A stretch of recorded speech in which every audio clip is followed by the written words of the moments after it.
All right, I made it. I made it. Oh, I don't got nothing plugged in. I don't even got the mic in.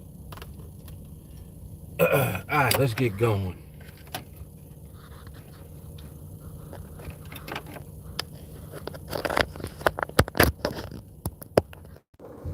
Now you had to wait a little minute. Started yelling at me and shit.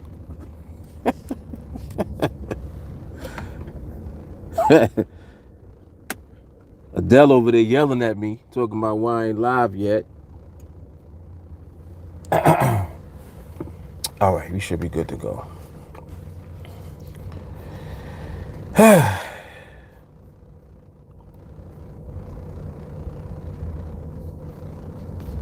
All right.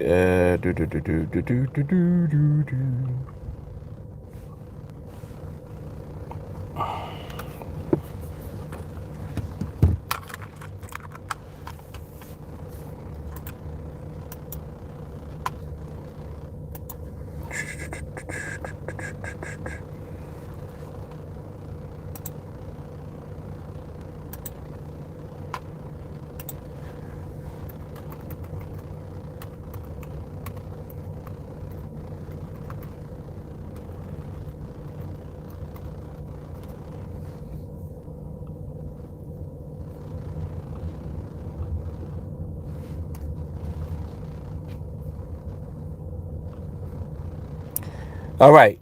Vibration. Vibration.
All right.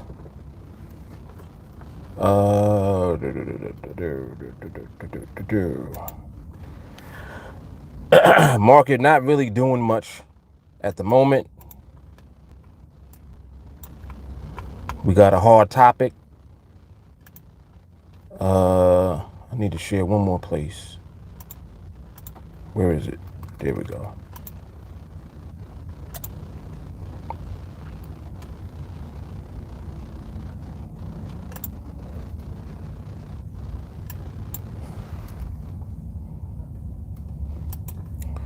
And there's the timer set properly. I'm not sure. I don't think it is. So got to reset that.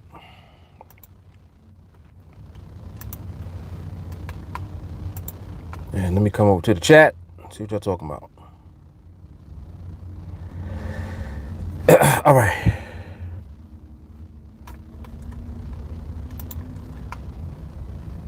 All right, let's see who's here.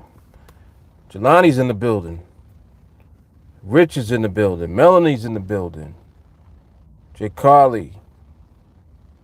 Shani, what up? Adele. Shahar, what's up?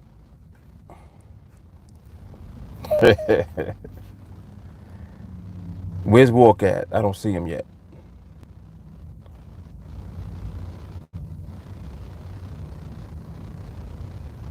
Tracy's here. What's up, Tracy? Michael Ely, what's up, sir? Hassan is in the building as well. All right. All right, gang's all here. Yo, y'all make sure that you hit that like button. Let me see what y'all did already. 12 of y'all ain't hit the like button yet. Please. Let's not have to have the conversation today.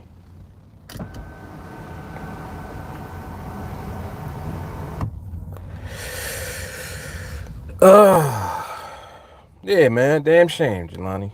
Damn shame. Ah, man. All right, let's see what this euro was doing. Euro just doing what it wanted to do today, huh? I was glancing at things earlier. It was doing what it wanted to do earlier, too. All right, so today's topic, what does it mean to be obedient to the market? This is a goodie. This gonna be a goodie. Oh, let me put Instagram up, too. I ain't put up Instagram. What's that about?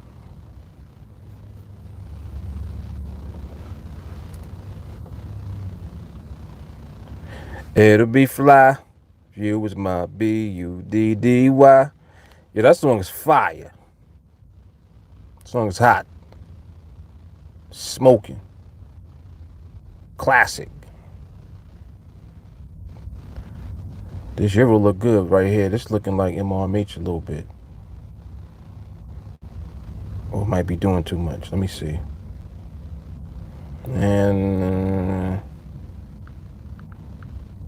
euro, you gotta relax. Nah, it's doing too much. Yeah, it's doing too much. It's trying to get there, but it ain't there yet. It got too much. It still has too much movement in it. Still a little too much movement.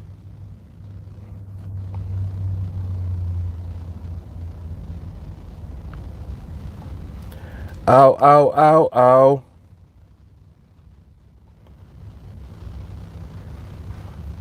Hey, Lisa.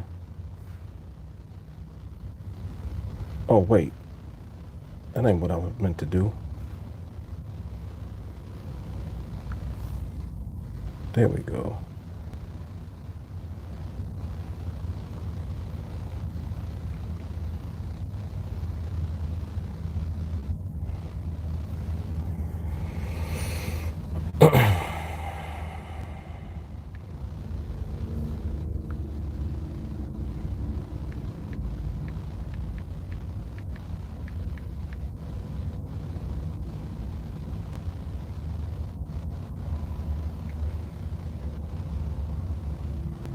All right, so IG's in the building too. We had some nuggets coming from Instagram yesterday, so can't exclude them. I can't exclude my IG peoples. All right, what does it mean to be obedient to the market? And yes, I'm glancing at the market in the background as we talk about it. And then I got spin-off questions from that. So this would be a good topic for today.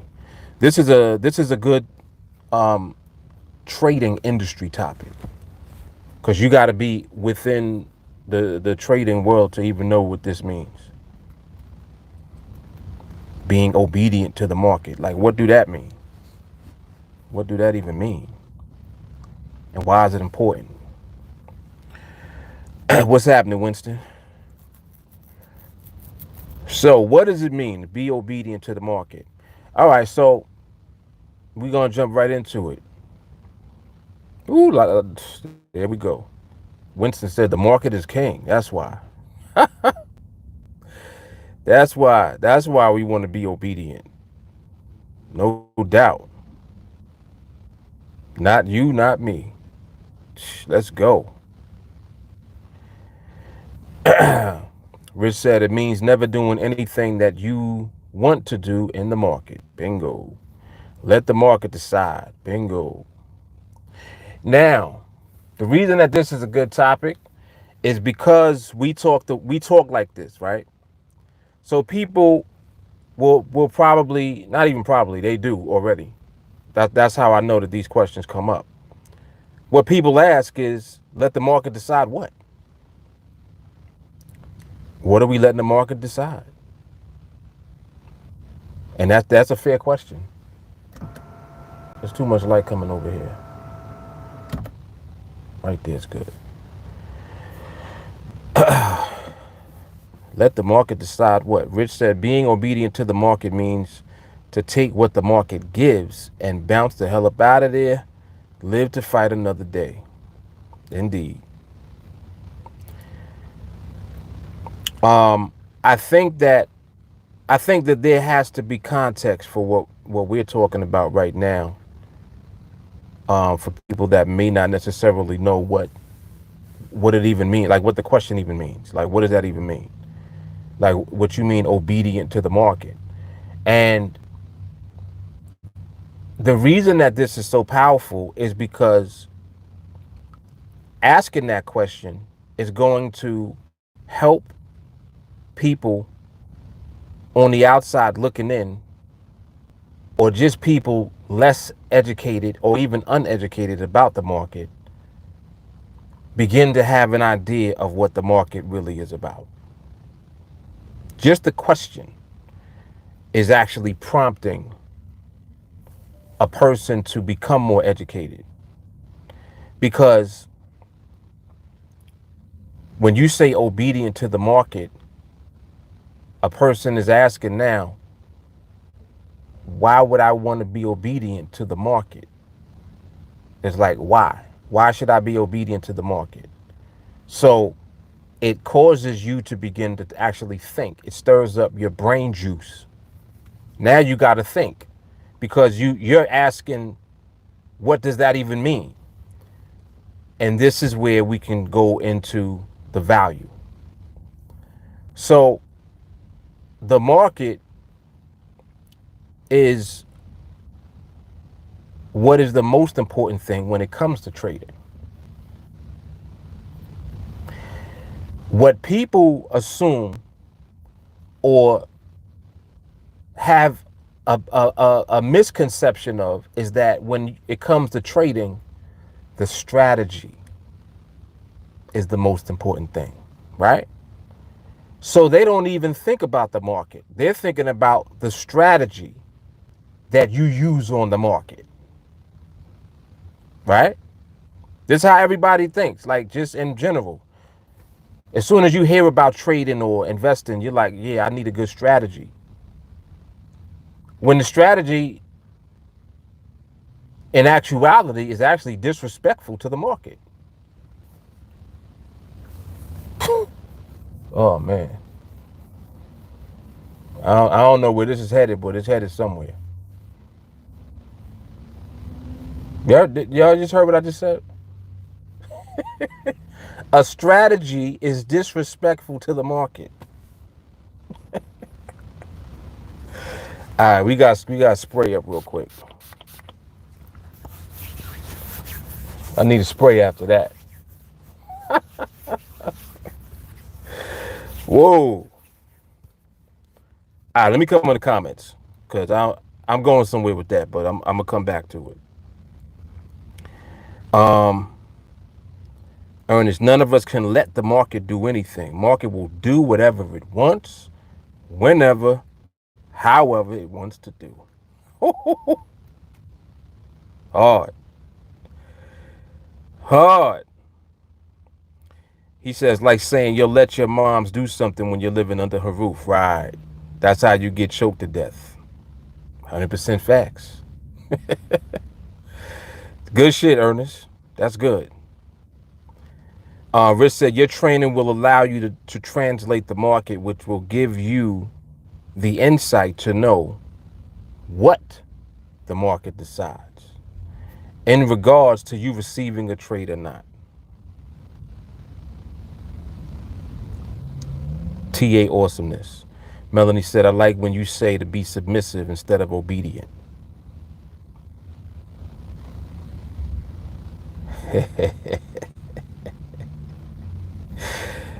Melody, you know what that's you know how that sounds, right?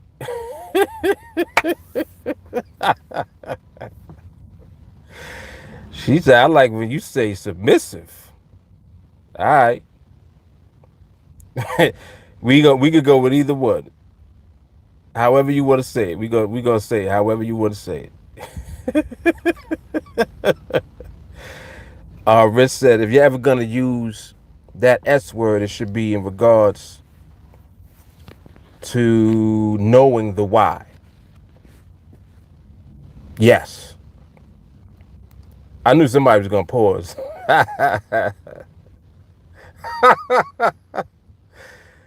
Janati said the problem with most people is that people feel that having a strategy will allow them to have some control. Woo, here we go. Come on, Jelani. Come on, man. Let me rewind.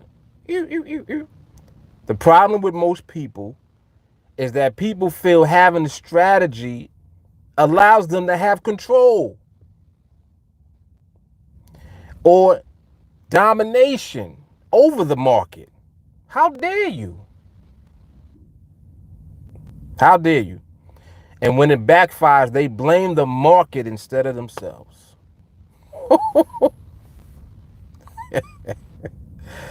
Yeah, see, we be going in right away. I like that. We don't be wasting no time. Paley said, traders are real stuck on patterns and strategy. There is no strategy on reading a book. You just read the book. Ooh. Until you understand and control yourself to get the message. Come on, man. Young wisdom. And Melanie wanted us to go dark. Look, she said, now Jelani talking about domination too. Right up my alley.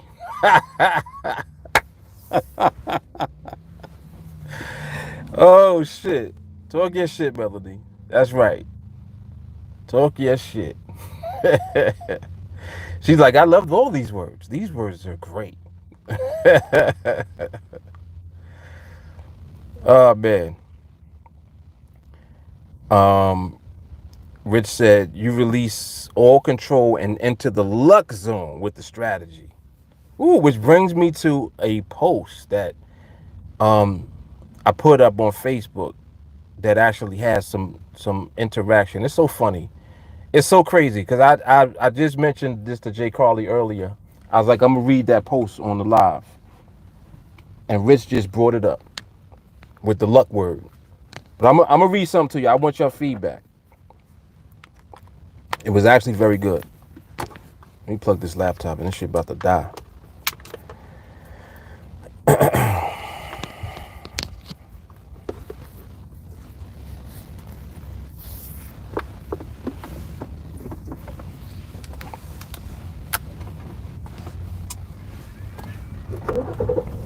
I'm about to put some AC on too. It's kind of hot. Yeah, I need some AC because we're gonna heat up in a second. We're gonna heat up, man.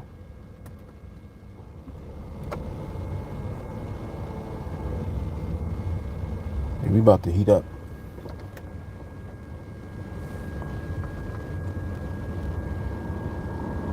It's only 65 degrees right now here, but it's like a warm 65 though. It's not a cool, rainy 65. It's a hot 65. All right. Let me get the Facebook post. Hold on. I'm gonna read this to y'all. Read this to y'all real quick. I thought I posted this. What the hell? Damn. All right. Where is it?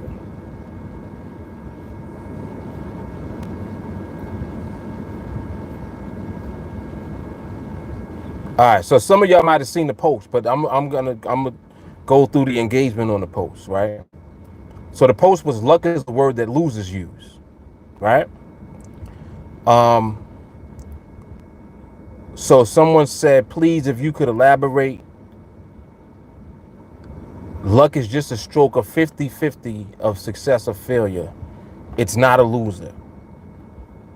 I disagree with that immediately, but I'm gonna keep reading.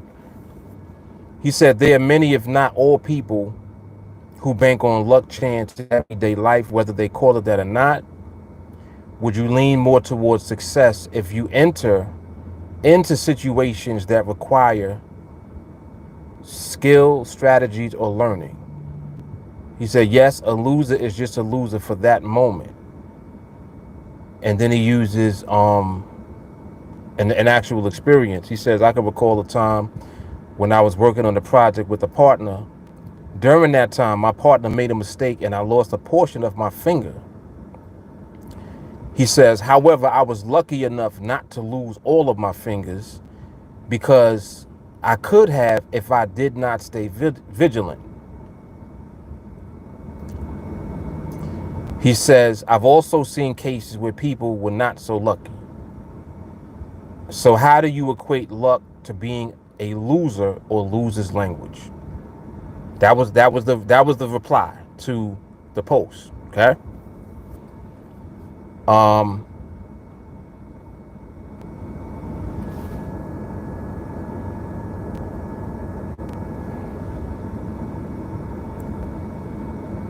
And then I responded to that.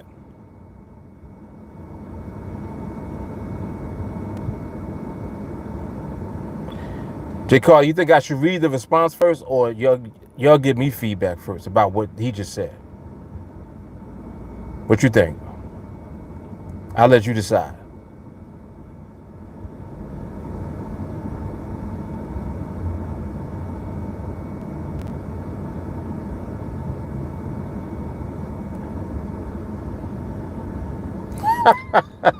I know you very well. I knew you were gonna say that. She said, read that shit. Ain't nobody even gonna come close. All right, so this is my response. I said, I understand exactly what you're describing, and I don't see what you described as luck at all. I'll clarify the context so you understand why I said that. When I say luck, I'm more so describing the mentality that everything boils down to luck as the reason for success or failure, which is not true. So that is a loser's way of thinking. Because when someone is losing at whatever they are attempting to do at the time, as a result of not developing what's necessary to win, then they use luck as an excuse for them losing. Fuck.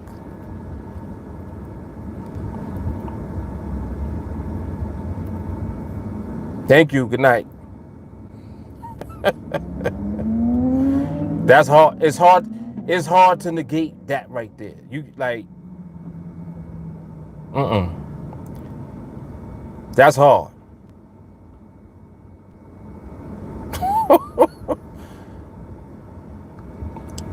Then I even commented on the fingers, because he said that he could have lost his fingers. I said also, I believe that you were fortunate to not lose all of your fingers.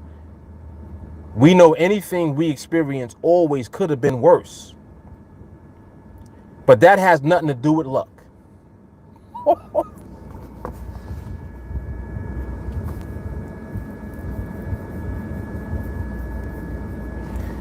Whew.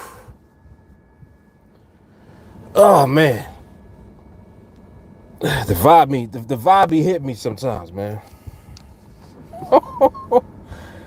Yo, and matter of fact, let me elaborate on that a little bit. That's like saying, with anything that we know could have been worse than it was, you was lucky.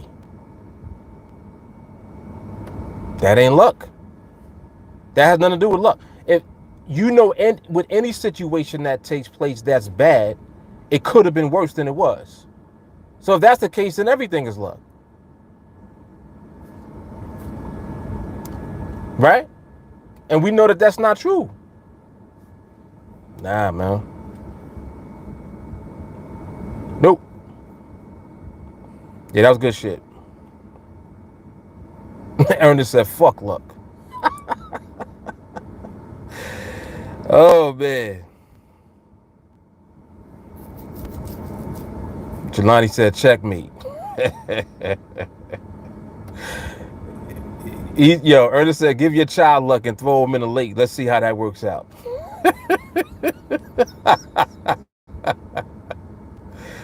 Man. Yeah, there was only 2 responses on that post. Yeah, I'm a little surprised that there wasn't more, because sometimes I make posts on purpose just to fuck with people. Yeah, I was surprised also. And Walker said, got me flucked up.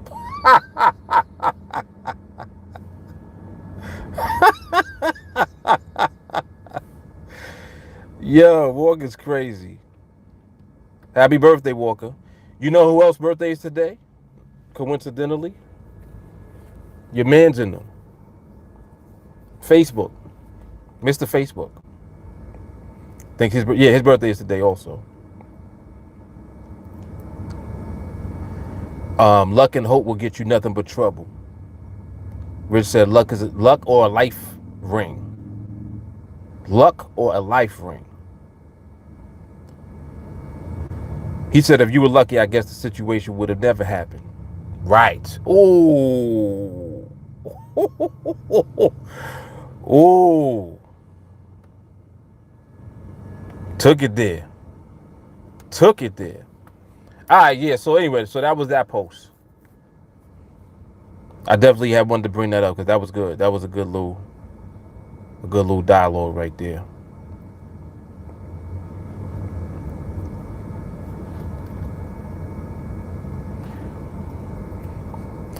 Yeah, but back to this obedience. Yeah, so with the market, what I was mentioning was the fact that people, Torre, what's up, man? The fact that people definitely don't understand what we mean when we even say the market. Like they don't know that the market is going to be responsible for everything that happens when you're trading and when you're investing. Like you're subjected to whatever the market is doing. There's never a moment where it's not on the market to decide. And you're gonna fall short by thinking that it is. Like if you think for a second, oh, this thing gotta cool off. Damn, this shit is hot. I'm glad I got this AC on because I don't want the phone to cut off. Man, why is it so hot? Maybe because the sun is beaming. Come on, phone, cool off. Phone already heating up. I just turned it on. Yeah.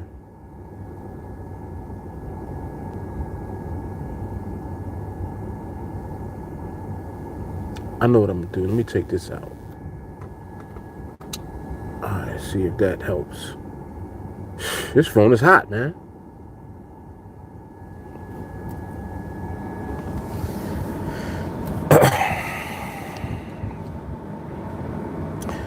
Rich said, what does it look like to show obedience to the market?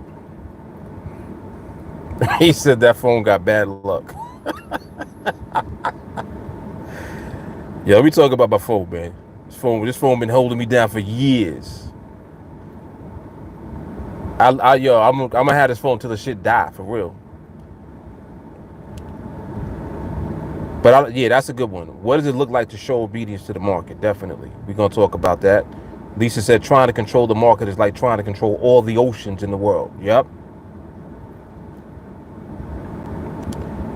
Jay Carly, if I win a trade I shouldn't have been in, it wasn't luck. Woo, Lord. It was a lesson. If I learned that lesson on time, then great. If not, I learned that lesson later by losing. Woo. Not good luck or bad. That's hard. Rich says strategies literally show no respect to the market doing whatever it wants to do. Bingo. Adele said these phones ain't loyal. They damn sure ain't.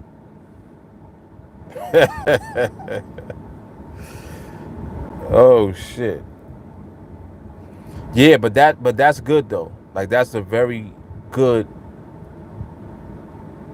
awakening to have, is when you actually realize that everything that goes on is up to the market. And I think that it's such like a little simple thing to begin to do, as far as just taking the time to realize that it's of course it's up to the market. And I don't think people spend enough time at all even coming to that conclusion. They will insist on strategies. It's almost like they addicted to finding a strategy or some shit. As soon as they come in, oh, what kind of strategy do you use? No, ain't no strategy, man. There's no strategy, shit.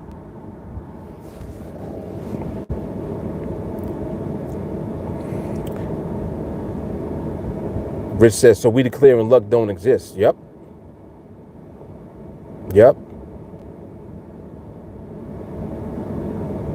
Jay Carly said, first of all, there's no such thing as actual luck. Either you attract positive or you attract negative things.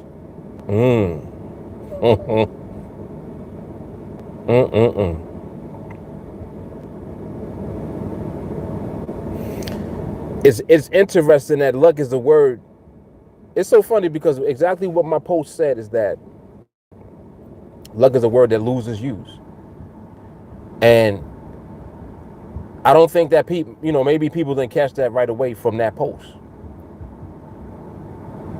And that's why I created that dialogue. But I'm like, I see that very clearly. It's like you using luck as the excuse for losing.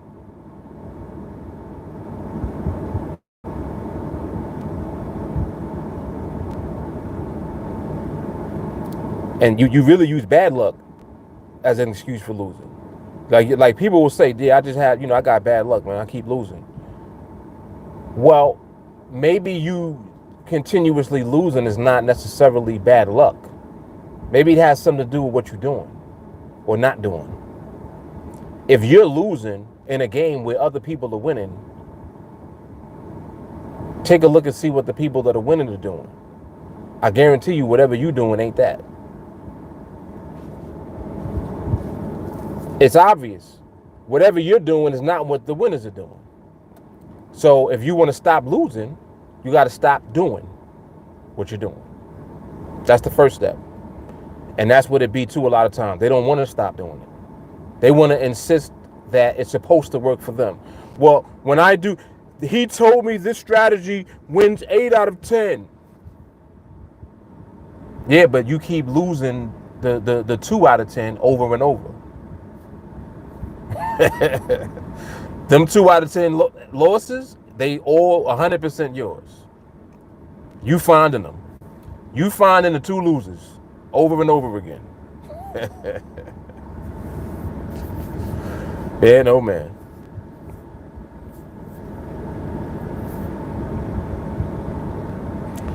J. Carr said it wasn't luck that I survived 5 times. It was science and God.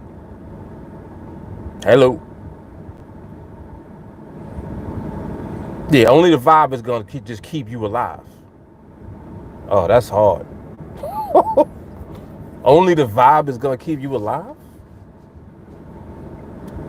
You better ride it.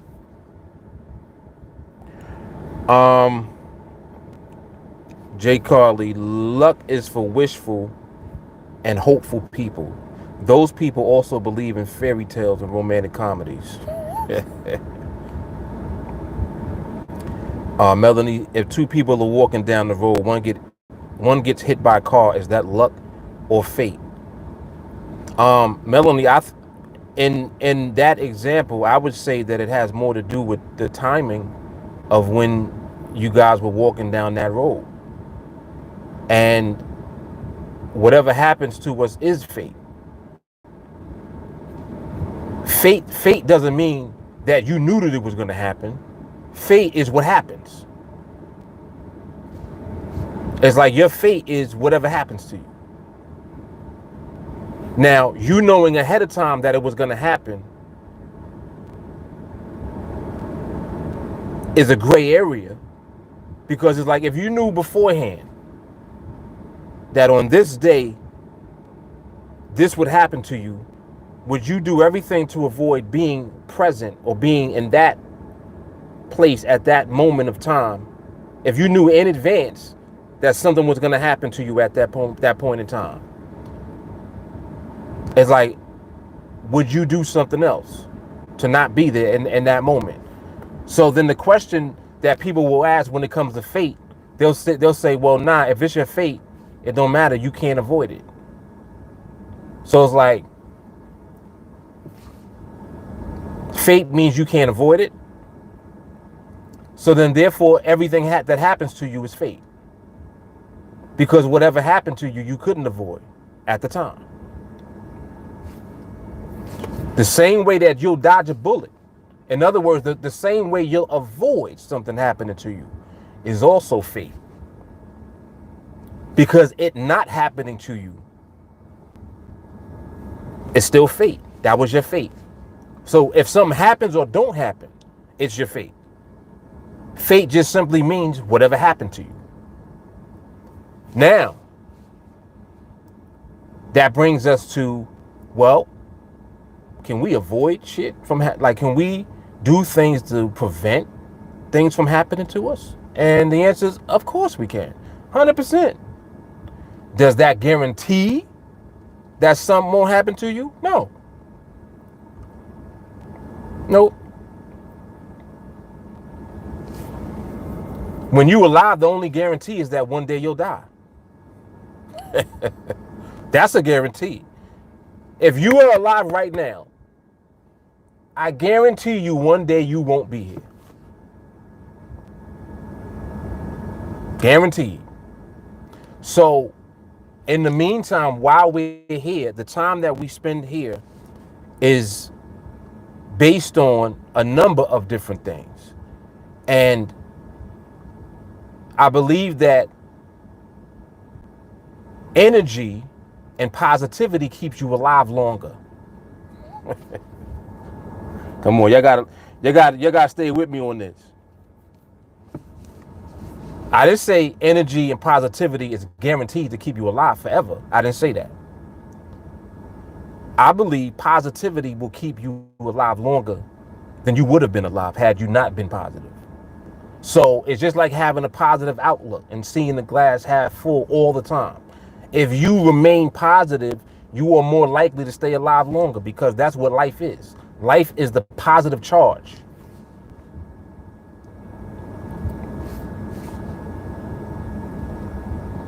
The negative aspect of what we do is fear. And fear will attract shit to you that you don't want to happen to you. Oh boy. This is an ill conversation to have right here. Fear attracts, but it's attracting the shit you don't want to happen. Which means don't be afraid of nothing. Why? So you don't attract it to you.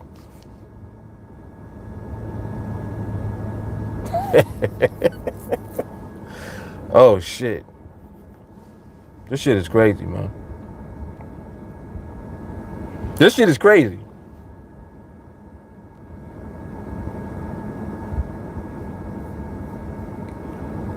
Shit is crazy, man. This type of shit I think about all the time. Like, yo, it's so funny how we always end up talking about stuff that I always think about this type of stuff. All the time. So that's why when you look at, you know, just people and the way that they live, like when you look at people that live really well, you know, and then you look at people that it appears that they don't live well, but they still here. You know, like sometimes I'll talk to people that live on the street, and you get a lot of insight from people and a lot of positivity from people who are in, you know, what you would consider to be like terrible circumstances. But it's kind of like they're choosing to be in the circumstances that they're in, but they still positive. Dude living on the street giving me advice. Like, hey man, you know, just take it one day at a time, bro. Like, oh shit. He lives on the street. I've had some of the illest conversations with homeless people. And it's like, damn, like, you know, when because you're asking questions like, well, like you don't want to live better than on the street? Maybe he found his peace in life, living on the street and not conforming to everything that society says that you're supposed to be doing. I don't know. You don't know where you're gonna find your peace. You don't know where you'll find your solace. Sometimes circumstances and traumas and different situations that people go through will cause them to end up in a circumstance, and then they find peace while they're in the circumstance. It could be that. He might have discovered the meaning of life to him while he lived on the street, which means now he loved the street because that's where he found peace. Shit get deep, man. This why you shouldn't judge nobody for nothing, because you don't know what they went through. You don't know what they've been through and how they arrived where they are. That's why you're instructed, judge not so that nobody judges you. Don't judge nobody. Just leave motherfuckers alone, basically. You know, and if anything, take the good from whatever the situation is. That's why I'm saying when I talk to, you know, the people in different circumstances, I get some of the best nuggets from people that you be like, damn, I wouldn't have expected that to hear that from you. Why not? Because he live on the street. Him living on the street ain't got nothing to do with him. You know what I'm saying? He's still who he is. It's crazy.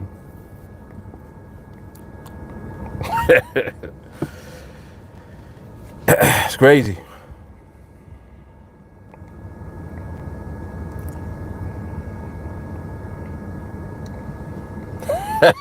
Final destination type shit.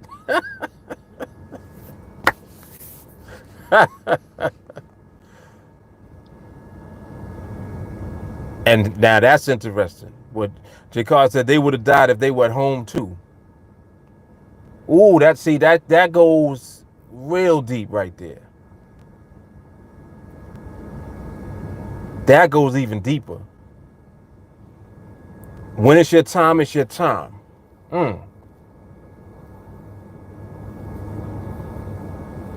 Whew. You almost don't want to think about it. You're like, well, damn. You ever hear about somebody have a heart attack out of nowhere? You ever hear about somebody have a brain aneurysm and they gone? When I worked at Verizon, Very good friend of mine. Young boy. He was, at the time, I was in my 20s. He might have been about 30. Healthy as shit. Worked out. Handsome dude, built. Regular dude. No kind of issues, no health issues or nothing. I saw him one day. We was chopping it up. The next week, brain aneurysm. Died. The people he was with, they told me what happened. They was like, yo, he was throwing up and then he passed out. Dead. It's like, what the hell was that? So, because we can't explain, well, like, what happened? Like, what happened? How did that happen? We don't know. You don't know why that happened. And because that can happen to any one of us, it almost doesn't even make sense to feed energy into the fact that you know that you're going to die one day, because when it's your time, it is your time. You're right about that. You think that, anybody that was somewhere where earthquake took place knew that it was their time? They ain't know. So the same way that people will die in an earthquake or some type of natural disaster, right? You have a bunch of people die, and then sometimes somebody will survive. And you're like, yo, how the hell did he survive that? They discovered people 4 or 5 days after an earthquake, alive. 5 days? Buried underneath rubble? What are the chances of you, first of all, what's the chances of you being alive? 2, what's the chances of you staying alive for that long? 3, what's the chances of people finding you within that time? What are the chances of that? You see what I'm saying? So it's like you can look at it so many different ways, because it's like, all right, well, if he was lucky, maybe that wouldn't have happened to him at all. If you really was lucky, you wouldn't have even been in the earthquake. Somebody said something like that earlier. Yeah. Based on what people define luck to be, right? You got good luck, that means you ain't gonna be nowhere near earthquake. Not in an earthquake, survive shit for 5 days, and then get found. What do you call that? Like, what do you call the fact that somebody survived it and they found them? Is that luck too? What we talking about? It's crazy, man. Joshua, what's up, man? Just things that make you go, Too deep, what up? Jamal, what's up?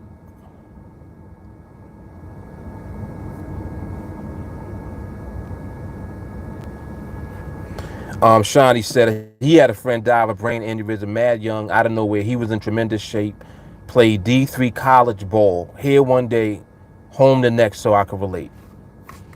It's crazy, man. No explanation for it. Crazy, man.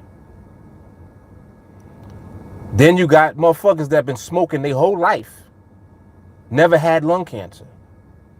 What the hell is that? Like, explain that. Still smoke.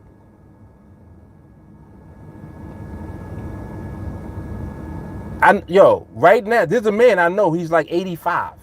Still smokes. No lung cancer. Strong as hell. What are the chances? So it's like certain things is just not meant for us to understand. But I do believe that during your time here, you should do things that contribute to being here longer. Like, if you know certain things could cause you to be here for less time, I think I'm gonna stay away from those things. But the same way that we can't explain how somebody can just go when they healthy, you can't explain how somebody can still be here when they do all type of unhealthy shit. There's no explanation for it. So because there's no explanation for it, people try to give their own explanation. Oh, well, he lied because, hey, man, he's in the devil's army. He smoked cigarettes, the devil got him. That's the devil keeping him alive. So he could do the devil's work. Oh, that's why he didn't catch lung cancer? Okay. All right, that explains it.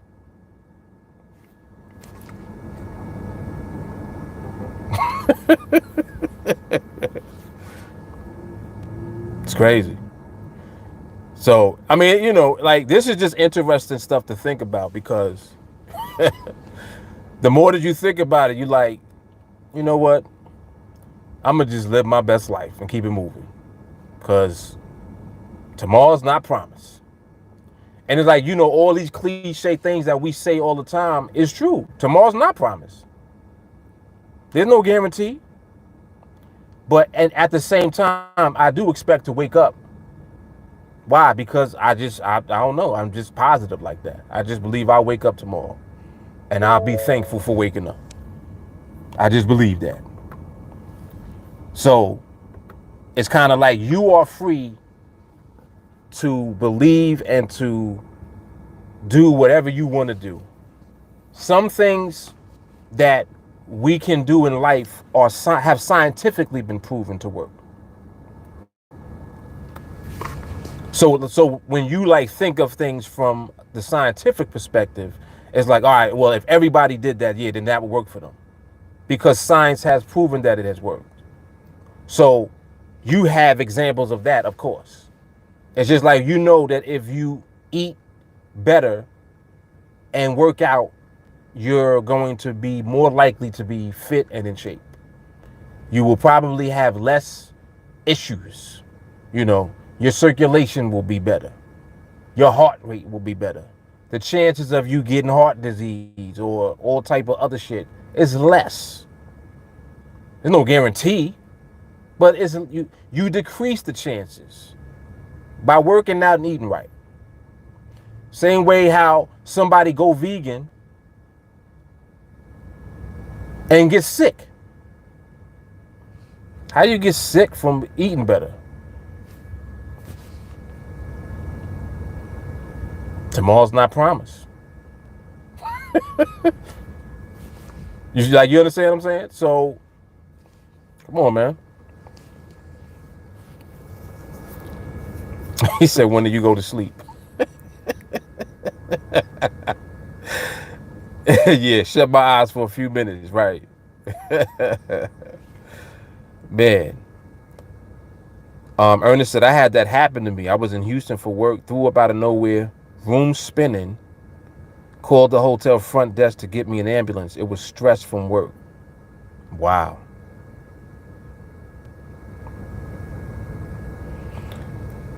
And I'm pretty sure that many of us have had an experience where you had a brush with death. You felt it a little bit. You know what it feels like a little bit, right? When you almost die. And I'm not trying to be morbid. Like, I'm not doing that. But I'm just, like, being that we on the subject, you probably had an experience or two where you like, whoa, that was almost it. Elizabeth, you was holding your church. Elizabeth, coming to join you, honey.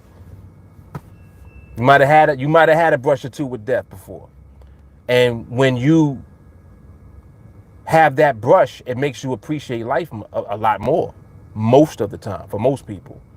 I can't speak for everybody, but I know for me, the brushes I've had was like, yo, dog, that was almost it right there. Like, damn. I don't know how I survived that.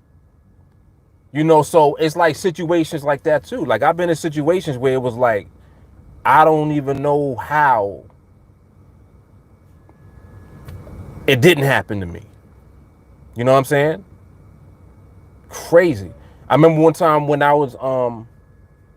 I was real young too. I had to be like 19 or 20. I had got into a car accident, mind you, just by being on the road. And it's like, it's so funny too, because in the back of my mind, I was like, you're driving too fast. You know how when it first rains and then it stops? Like it rained a little bit and then stops. If you on the parkway, on the highway, what that does, that water brings up the oils, the grease. Because you know, when cars are driving on the highway, you're emitting pollutants and it settles on in the pavement. It's there though. So when it rains, if it rain a little bit and stop, it brings up those oils. So it did that. It did that type of rain. I was like, damn, I think I'm driving too fast. Sure enough, I'm driving. I'm coming around the curve. I'm like, oh man, I'm going way too fast. And as soon as I hit the brake, I felt that oil. I was like, oh shit. Car did one of the tailspins. It's doing this. And I'm like, oh man. To the left of me, I'm in the left lane, is the concrete divider. So on the other, it's the divider here in the middle of the highway. 3 lanes on this side, 3 lanes on that side. I'm in the left lane on this side. Bow! Straight into the wall. Nobody on the highway. Like nobody was behind me or nothing. It was like early in the morning or whatever. Straight into the wall. And as I hit the wall, because I'm turning, the car is pointed at the wall. So I hit the wall, boom. When the car bounces off the wall, it goes back and hits the wall again. So it was like boom, boom, boom, boom, boom, boom, boom, boom, boom. Now it's just first of all I remember is airbags and the smell. That's how I knew what it smelled like when the airbag popped. Airbag pop, boom, hit me in my face, felt like I got hit by a fucking truck. I'm like, yo, what happened? So by the time I realized what happened, my airbag is out, this airbag is out, they both out. The front of the car toe up, and now it's just mad smoke coming out the car. I'm like, oh shit, is the car on fire too? I jump out the car, I open the door. Can't open the door all the way because the door's on the car is on the wall. Open the door, hop out, and I'm like, oh shit, thinking the car's on fire. What do? I jump on the other side of the highway. Remember, this is the divider on the highway. Jump on the other side of the highway. As I jump on the other side, a car's coming in the left lane on the other side. I'm like, oh shit, coming straight to me. I'm already in a daze thinking I'm dead. I'm like, I don't know what I'm doing right now. It's just, everything is just moving like this. It's like not even me moving. So I jump over there, see the car coming. He's coming towards me. I jump back on this side of the divider. The axle in my car is broke. Now my car is rolling towards me back on this side of the divider with the door open, rolling towards me, about to pin me between the car and the wall. How many brushes is that? That's 3. The first one was the collision. The second one was the other car almost killed me. Then when I jump back on this side, my car almost kills me again. 3 brushes with death in like 2 minutes. So when I finally gather myself, I'm like, oh shit, damn. And then finally the car stops by the wall, and then I go and just sit my ass down in the grass and just sit there. Like, okay, what was that? Like, okay, I'm still alive. Mind you, I ain't have a scratch on me. The most that happened to me was the airbag hit me in the face. So my jaw was twisted. But other than that, no nothing. No bruises or nothing. Brushes with death. So like that was like my first experience really, like having a brush. And I was like, wow. That was interesting. I don't even know how is it possible for me to escape that? Because that was 3 instances where it was like, all right, dog, it's over. Not a scratch. And again, like I said, like what was going through my head at the time is like I wasn't even thinking. There was no thought process at all. It just was action. It was one thing to the next. It's like as soon as I saw the airbags, I was like, oh no. Then I saw the smoke. I was like, oh shit, fire. Got out the car. I'm like, I got to get away from the car. Jump over the divider. Car coming. Oh shit, I got to get back over here. Jump over here. My car coming to pin me on the wall. Oh shit, I'm about to die again.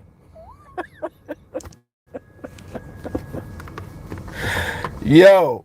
And it's like you don't have time to think. Like there is no time to think. So you better do something. But the thing about it is that I don't know what I was doing. It's like I almost just saw myself doing everything to avoid the next thing. And then by the time I gathered myself again, I just went and sat down in the grass and just was like, all right, I'm still here though. So shit is crazy, man. Shit is crazy. What's up, Miranda? Renard, what's happening? Yo. Yeah, that's exactly what I was doing. Sitting in the grass, looking at air, just listening to the birds. Maybe that's why I love birds so much, because they was talking to me. They was like, hey, dog, that was a close one. The birds was like, yo, that was almost your ass. Man, that's crazy.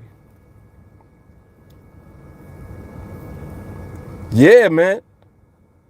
And y'all remember the other story about when I jumped out the raft on Virginia Beach, right? I had told y'all that. Yo. I know some of y'all remember that because I remember talking about that on here before. But that was another one. And mind you, all of this stuff happened like when I was young. It's crazy. Yeah, the raft was just young stupidity. That one was funny too. Like now that I think back, because I'm like, what on earth would possess you to jump out the raft? Like, why would you do? But you know, you kind of just have an initial reaction. You don't know how you're going to react to something until you're in the moment. You know what I mean? You know, like, you understand what I'm saying? And when you're young, you definitely don't know what you're doing. When you get older, you have wisdom because you've been through things. So you kind of know, all right, nah, this don't look right. Let me, I'm gonna avoid this. When you're young, you don't think about anything harming you. So you just be doing shit. And you'll do shit that'll kill you.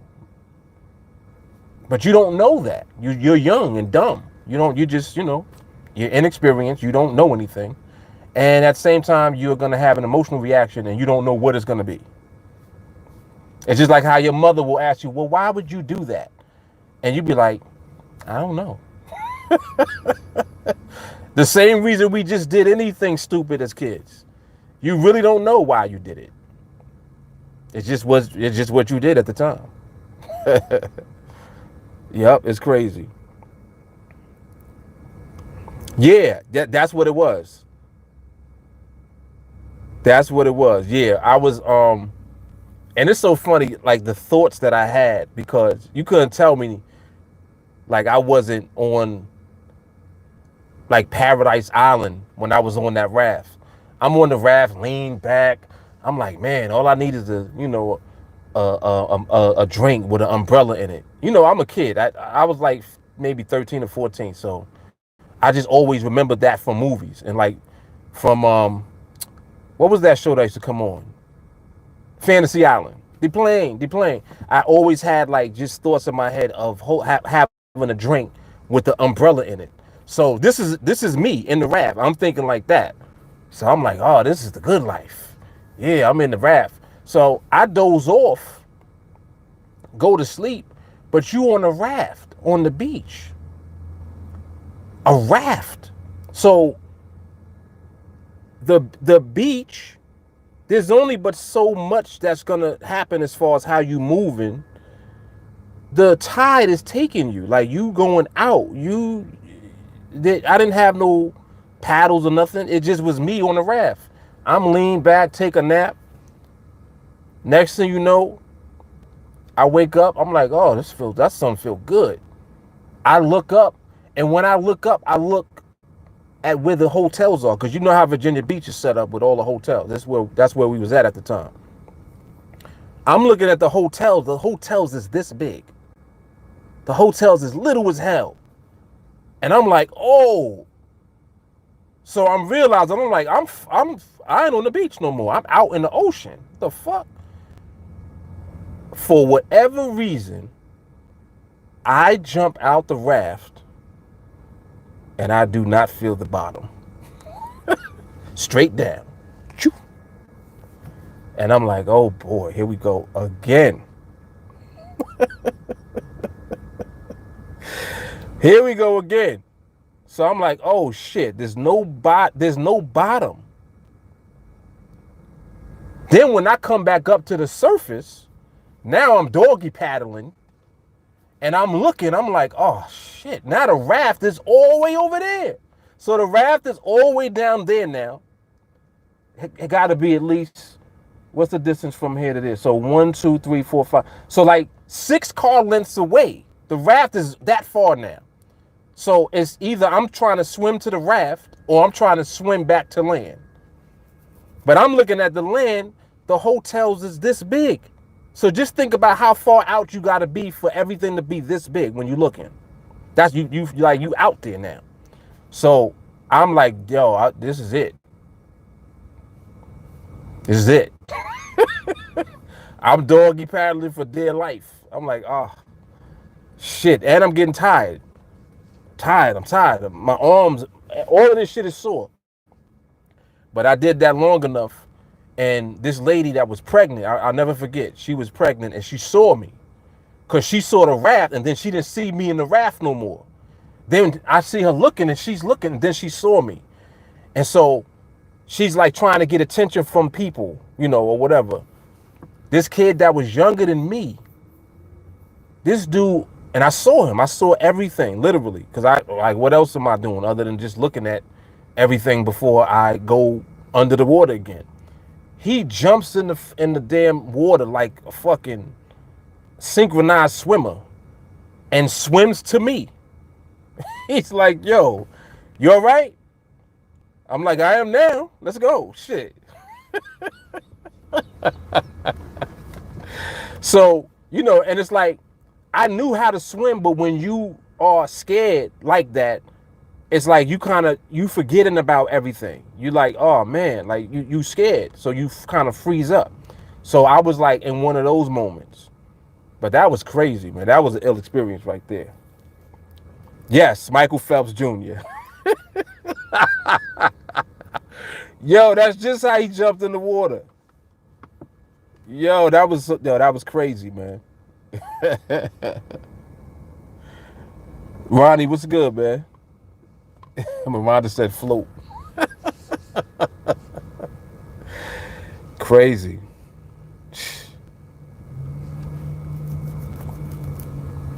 Yeah, that ocean is not to be played with. That joint is not to be played with. Shahara, that right there is scary though, right? And just think about it like from the perspective of you as a kid though. Not now as a grown person. Like when you was a kid, just think about the type of stuff that you would do. So as a kid, you're reacting that way. Scary, man. Scary. Yep.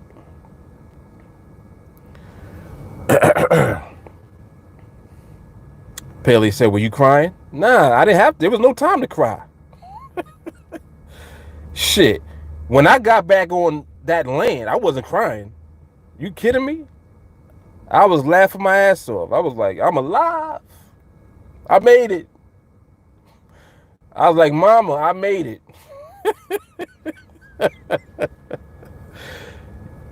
Yep. Yeah, definitely. Yep, definitely.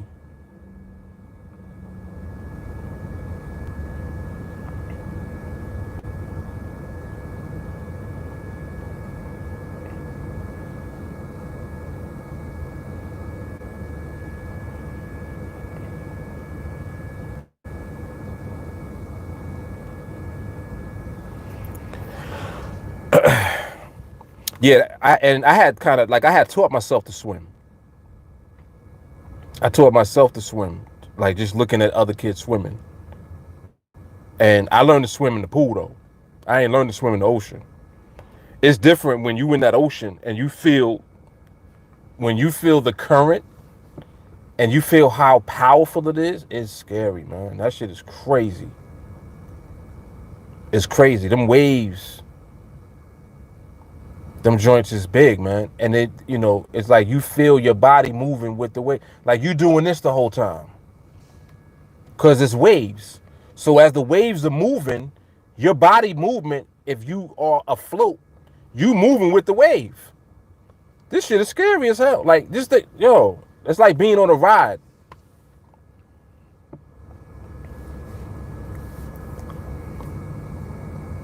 Yeah, you get exhausted. You definitely get you get worn out. Yep.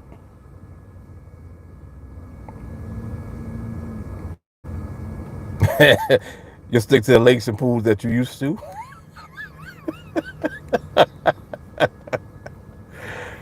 For real, for real.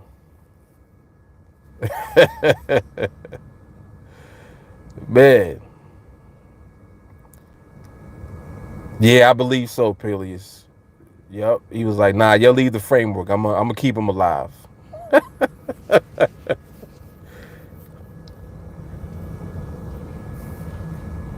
Oh, Martin, what's up?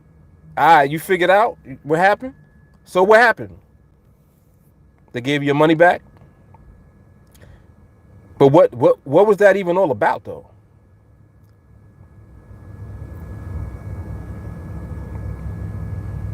Yeah, he came on when was that? Was that yesterday? Yesterday was it yesterday you came on? That was yesterday, I think. Yeah, he said that Chase had took 200 of his stimulus. Oh, 2 days ago, my bad. Yeah, he got his stimulus money and they took $200 out of it or something.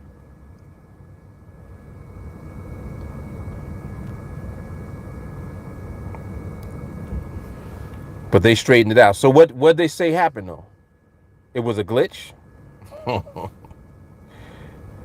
Yeah, I'm sure it was. Glitch is another word for yeah, we messed up. We messed up, but here's your money back.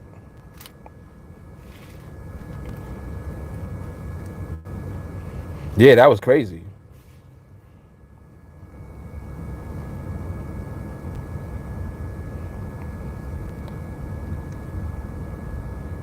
Story time with Mark. I got a couple of them. Stories, stories, stories. What's the word? The word is we alive, man. We still here, still rocking.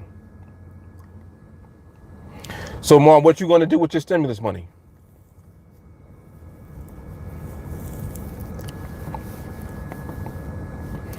Cause you young, right? You how old you say you 20?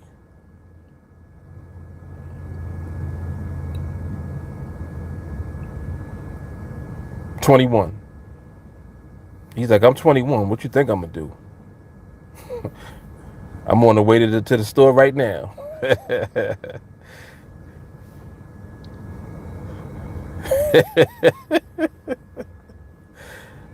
He's like, I got a couple of cold ones waiting.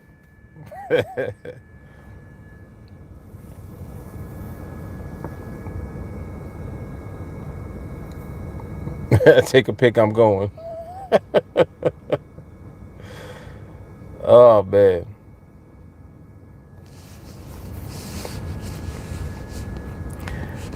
Oh, Shahara. What was I talking about? I said I dated a few fly girls back in the day.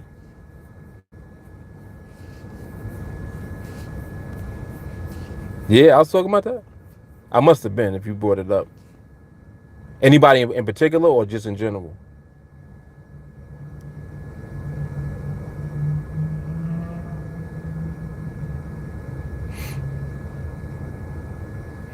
Oh, Jay Carly, you just hearing the ocean story just now? Damn, what kind of delay you got on your thing?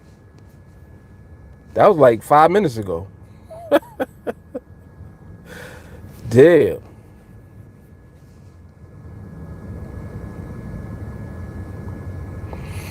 About the guy that I fought for hours. It was a fight over a girl or something? Was that what it was? I don't even remember. It'll come back to me though. You got to give me some more clues.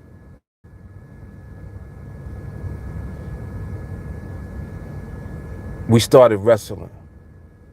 What were we fighting over?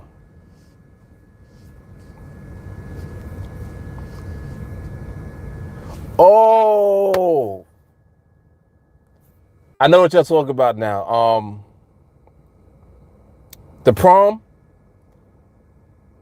Was it the prom? It was the prom, right?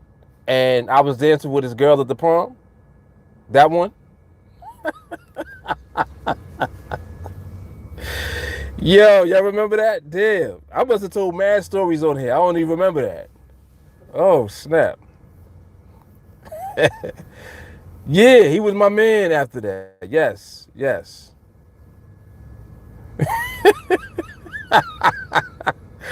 Yo, y'all are funny. Y'all love all my shenanigans stories. Y'all crazy. Hell yeah, he was strong as hell. Hell yeah. Yeah, so all right, so I'll tell it again. All right, so um what grade was this? This had to be, was this 8th grade? I think this was 8th grade. Yeah, this was my 8th grade prom. So I'm in the 8th grade. We had the prom at the high school. So instead of having the prom at our school, we had it at the high school, um, where we lived, right? So we at the prom, and I was looking good. I was looking sharp, and I knew how to dance. So we at the prom, all of the girls, they you know how girls are when you young, when you at that age. It's like they want to dance, but they ain't coming to you to tell you to come dance with them. So if you don't know how to dance, you ain't gonna be rocking with no girls really. So you either figure out how to dance or go on the wall. So me and my little crew, we just chilling or whatever, and we start dancing. So we got our little circle, everybody's dancing and all of that. And my man, his name was Lonnie. So his girl was like, one of the top girls in the school. She was all right. She was good looking, but it long hair, all of that type of shit. All the stuff that we had crushes on, when we was younger. We like young hair. We went through the light skin phase, all of that shit. But anyway, so she comes over to the circle where we are. So I'm like, all right, it's on now. If she come over now, all the girls is coming because they follow and no clicks or whatever. So she comes over to the circle. So I'm dancing with a bunch of different girls, and then she comes to dance with me, and I'm like, all right, cool. So we dancing, and she being fresh, like fresh, and I'm like, uh-oh. So we doing all of the extra shit. Next thing you know, her dress rips. The back of her dress split. And it was like, oh. So I'm hearing a loud, oh, and I don't know what happened. I'm like, what happened? So then she kind of like walks off, and like she headed like out the door, like leaving. I'm like, what I do? They was like, yo, you ripped her dress. I'm like, she ripped her dress. I ain't do shit. They like, yo, that's Lonnie's girl? I was like, yeah. They was like, yo, Lonnie ain't gonna be feeling that when he hear about it, because Lonnie wasn't there. What happened with Lonnie, he was always fighting, so he couldn't come to the prom. Like, he was one of them dudes. He stayed fighting, so he couldn't come. So anyway, the following week, I see Lonnie. He's like, yo, they told me what happened at the prom. And I was like, oh. I'm like, now I gotta fight this dude. So he didn't really want to fight me, but it was like, you know, it was one of them things. Is like, if I don't fight him, or like at least act like I'm gonna fight him, you know, my reputation is at stake as the bully. So we had to fight. So we end up fighting, and I'm wrestling with the dude. First of all, he mad strong. Like, he tried to pick me up and slam me. I was like, I know I cannot let him slam me. If he slam me, it's over, because he's gonna slam me on the car, or, you know, do something, and it's gonna hurt. So I made sure I positioned myself where he couldn't slam me. And he's grabbing me and doing all that because he didn't want to box, because I was nice with the hands. So I was like, damn, he trying to grab me, like he trying to slam me. We sitting there wrestling for mad long. Like the fight was so long, people left. They was like, they just hugging and wrestling. Like, see ya later. We literally was like wrestling for like 45 minutes to an hour. And I'm trying to just not get slammed, because I'm like, if he slams me, then it's over. So then finally he was like, yo, all right, we good. Let's chill. And then, you know, we dapped it up, and then he was my man after that. Like, shit was crazy, man. Like, when you growing up and you having all these different experiences, it's so funny, like, when you look back at it, like the type of stuff you was thinking about. It's like, I don't know what I was thinking at that time. But all I knew was that I knew I could not let him slam me. If I let him slam me, it was over. So at least I knew that much. But that was another good one. Yep. But that was so funny though. Yo, they was like, ooh, they was like, oh. And I'm like, what? Yo, you ripped her dress. I was like, yo, I ain't do it. Like, it was her. I didn't do nothing.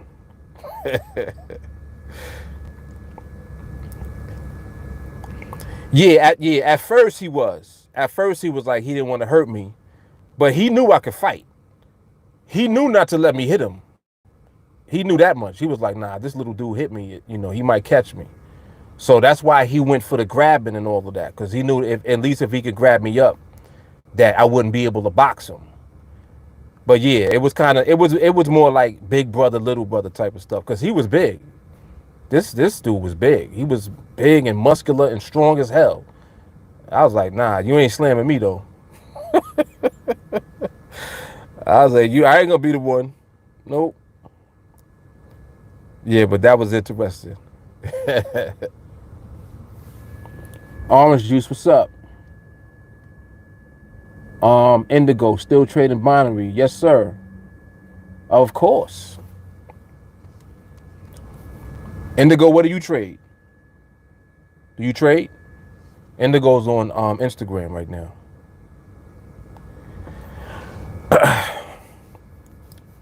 Yo, back in the day, man, we used to be fighting for mad long. Fights used to be a long time because we used to fight. Like, nowadays, these kids don't be wanting to fight. You know, they want to do something. They want to do something else. We used to fight. But yeah, wrestling, cause mainly it was just me trying to stop him from slamming me. And I was strong enough to hold him back. So he was like, I'm tired. I know in the back of his mind, he was like, nah, this little dude is not gonna let me slam him, so let's just forget it. Yeah, it was interesting. Yes, and you know, like, it's so cowardly. It's so cowardly, man, and just reckless.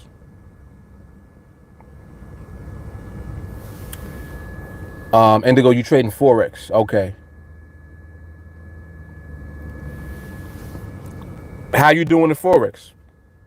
You profitable? Oh, excuse me.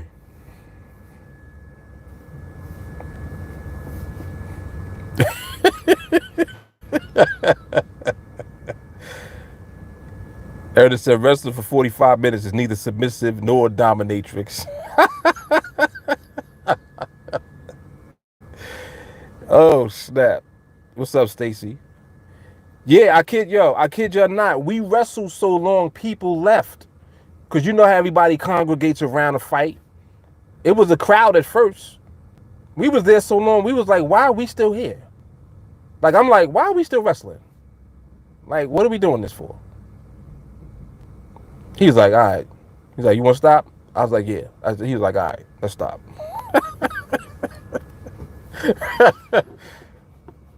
Fighting for so long, the damn crowd leaves. It's crazy.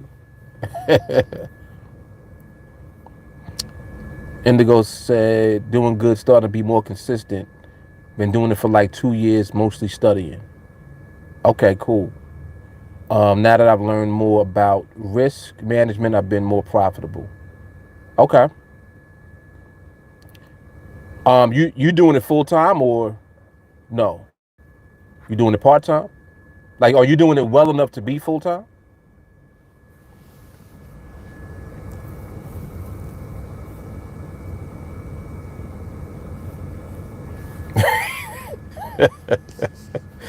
Melody, that's funny.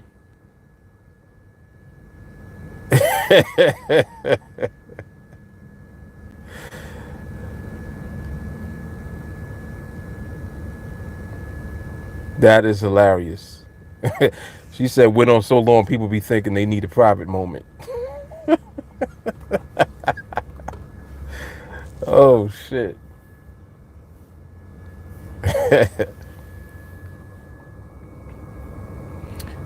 Do it every day at 7 a.m. I try to wake up to trade by 9 to 10. Okay. And what type of trading do you do? Like, you trade swing or you scalp?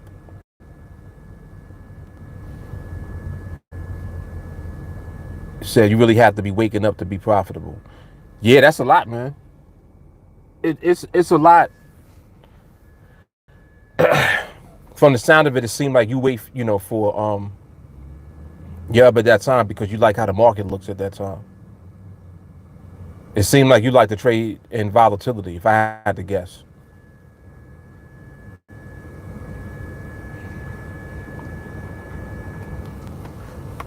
Yeah, I was doing Forex years ago. I started in like 2004. By 2006, I had went full time. And yeah, like depending on what you're doing. Said I usually open 2 trades, scalp about 30 pips, and leave a runner. Got you.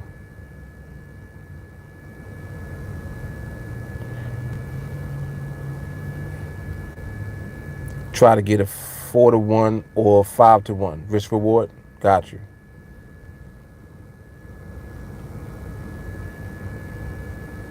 On the second one. Okay. And move the stop loss to break even.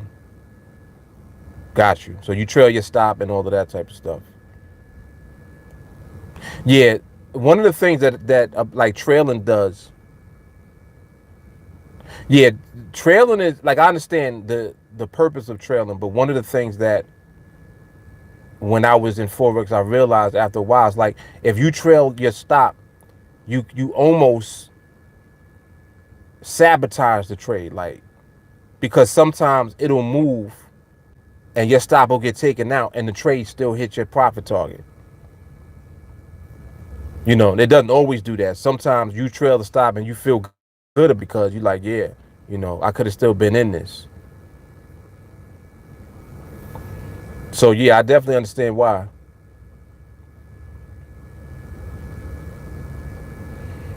Yeah, because when if you're trailing and like say you got a 4-to-1 risk reward on the trade, when you trail the stop and you get taken out early, that's and it does go to hit your target. You deaded the 4-to-1. So it might turn into a break even or you might have ended up with just a couple of pips on the trade. Yeah, yeah, yeah. So hopefully that don't happen more. It doesn't happen more often than not.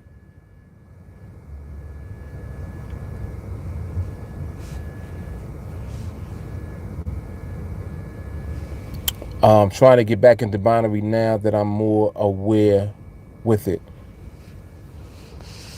So with binary, what did you use? You used overseas binaries?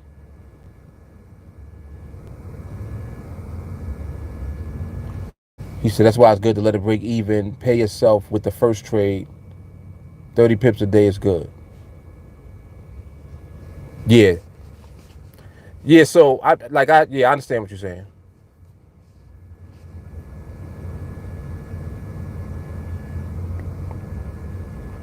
So overall, well, I don't even have to ask. I kind of can. I get the sense just from what you're telling me.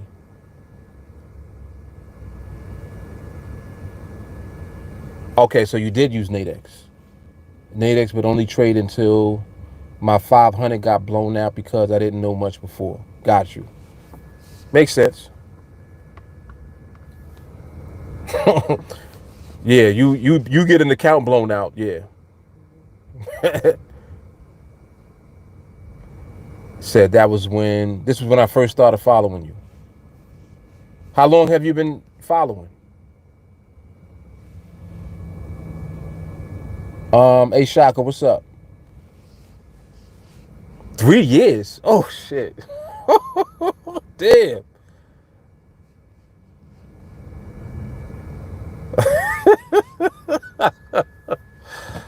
Damn, man. Yeah, that was 2016, 2017, like, right? That's a long ass time, man. I appreciate it. I hope that you got some value from it. Easy, what's up? Stacy's over here too. What's up? He said, "Yeah, bro, you was killing it. You was posting a lot back then." Yeah, when I first started, I did used to post all the time, and it mainly had more to do too with like at that time I was taking way more trades. Yeah, I was taking way more trades at that time, and to be honest, like now is so much better because you know as I've gotten older, I like time. I don't like being in front of the charts all day. I don't like that shit. I was able to do it when I was younger, but as I got older, my kids started getting bigger and all of that. I'm like, nah, I'd rather have my time. So, like the way I do things now, I'm way more comfortable with, and not only that, I make way more money now. So like I've just like over time, I've been able to just think about things more, and a lot more has evolved. Like just for me personally, like when I realized that I could scale up instead of taking more trades. That was the first that was the real big ass bright light bulb for me. When I'm like, I had to think about it. I'm like, wait, I'm doing all of this trading. I could just increase the contracts and trade less. And I have more time, you know? Yeah, man, definitely, definitely. But I appreciate you following, man. Now I feel old. You said I've been following you for 4 years. Like, damn. Oh man. Pelia said when you were trading Forex, what was your risk reward? My typical risk reward used to be like 2 to 1. Like 2 to 1. And it was because a lot of the trading that I used to do was like more intraday. So like I would be in and out of trades just like in the day. I wouldn't have to hold on to trade for weeks, to trades for weeks at a time, because I wasn't really doing that much swing trading. I would look for 2 to 1 or 3 to 1 opportunities within intraday movement. No, not 50 to 1. Exactly.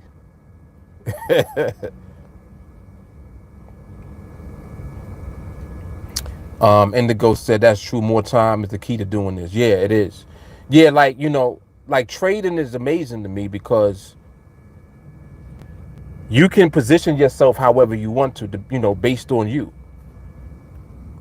And I like to talk about my perspective because to me, I'm like, yo, this is the dream, to be able to have time and money and no stress. Like, that's ultimate freedom to me. You're not stressed out worrying about trades, right? You got mad time. You do whatever you want to whenever you want to. Like, today I woke up at 12 o'clock. No. I woke up a little earlier than that. I woke up like 10:30, 11 o'clock. Some days I'd be asleep till 12 or 1 o'clock. Just because. And it's like I don't have a clock to punch. I'm not stressed out or worrying about missing trades or none of that. I just do whatever I feel like doing. So that time freedom, that's ultimate value to me.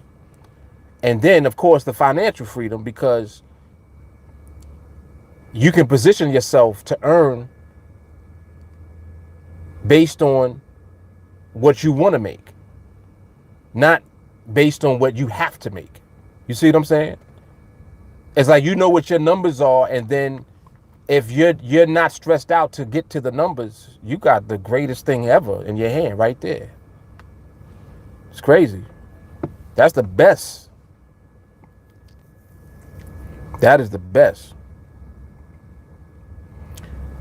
Tracy, why'd you switch to NADEX from Forex? Tracy, it was more so that I actually just stopped doing Forex for a while. And then I found NADEX. There was like a gap of time from when I stopped doing Forex to when I found NADEX. So I didn't leave Forex to do NADEX. You know what I'm saying? I more so was already not doing Forex. And then NADEX came along, and I discovered NADEX and was like, oh shit, here we go. You know what I'm saying? So, but what it was for me that NADEX provided was a much easier instrument to use in order to capitalize on what I understand about the market, and the fact that NADEX, there's no issues with withdrawals. You know, the model is different. It's an exchange. So they're not trading against you. You know what I'm saying? They're not taking the other side of your trades like some Forex brokers have done and probably still do. Not to name any names, but that was my main reason for leaving Forex. The brokers I was dealing with was full of shit. You know, not paying me for trades that I actually took and won and all of that type of stuff. So it's crazy. So that's why I wasn't doing Forex for a while. And then NADEX came along.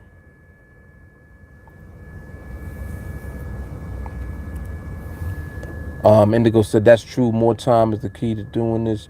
Preach. I'm going to catch up with you. Be safe out there. Good trading. All right, man. Good talking to you, man.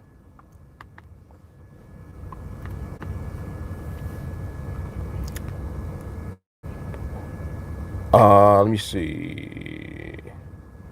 Melody said, trailing the stop is like saying a loss is acceptable at some point. Good stuff, Melanie.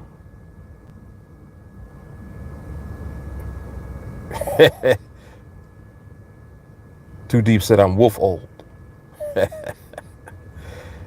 Ernest said he don't trail. Yep. Paley said trading is underrated. Jay Carter said, you know what else is the best? All these freaking days I have off coming up. So much time to train and focus. And hang out on the live. Of course. Of course.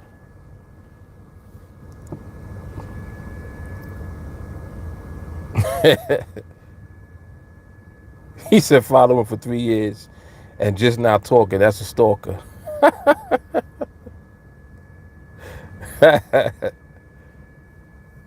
Nah, he seemed like good people.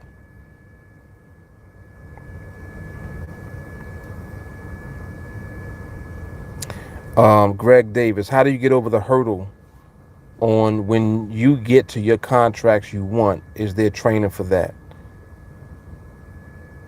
Yeah, training. There's definitely training for that, Greg. It's training. Greg, are you in training already? Your name sounds familiar. Greg Davis.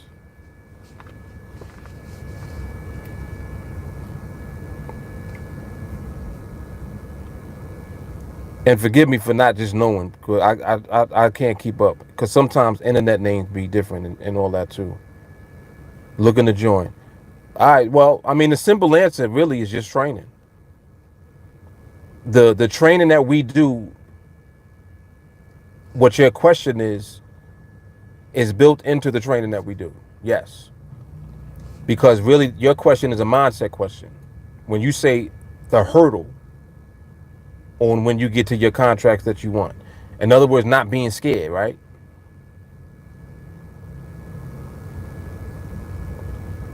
Like you want to not be scared when you get there. Is that what you were implying?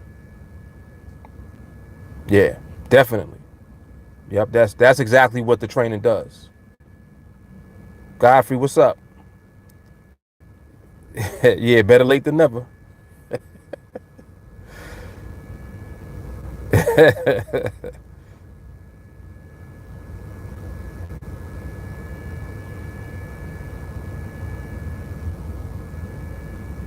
Yeah, Jay Carter, you know I do. You know I do these with that in mind, right?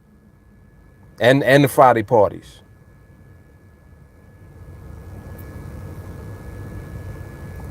because I know that you you're supposed to be here right about now. I know.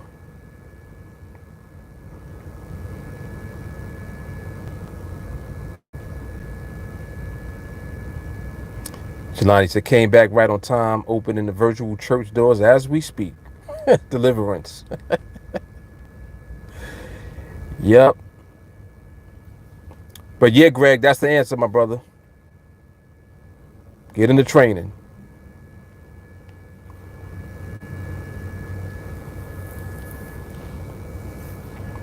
Jay Carr said the answer to everything is join training. Until you join training, then we have a new answer. Right. Yeah, because you're not. It's so funny that the we really can only respond to the surface level when you on the surface. Oh, that's hard. Did y'all hear that? Yo, pat myself on the back for that. Jesus. We can only respond to the surface level when you on the surface. Damn. And see what happens is that when you elevate and you start to increase your awareness, now you're ready for more. This is how training works. It's like training works with you. It's just like how when you join a church, they say come as you are. That's a hard statement. In other words, we know that you messed up. We know you got whatever issues you got. Come as you are.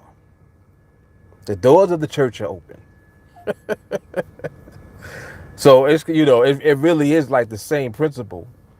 And then when you get into it, then you realize, oh wow, yeah, I'm in the right place. Yep. Once you get there, you know where you are. Right, Jay Carly? Oh boy. Paley said, I can't wait to see MOH on Google. This was created by Mark Fuller. It's when the market moves and then holds. Yo, that would be crazy if you actually see a definition of it somewhere. Like somebody try to describe what it is. It's crazy.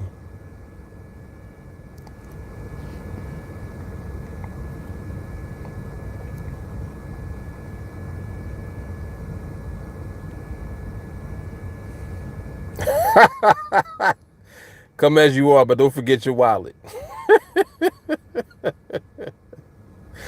Indeed. Let's not forget that part. That's right.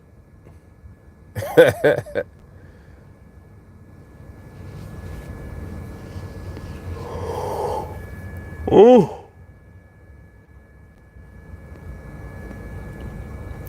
Uh-oh, first yawn.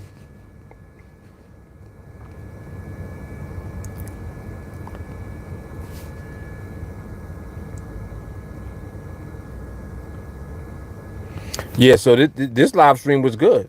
This was good. These lives be so interesting. It's like I be forgetting what we started even talking about. That's why I always got to put a topic on it, because otherwise we'll talk about all type of stuff. We done had story time, had some Instagram comments and dialogue. We was talking about a bunch of other stuff. We start talking about dominatrix, right, Melody? It could go anywhere.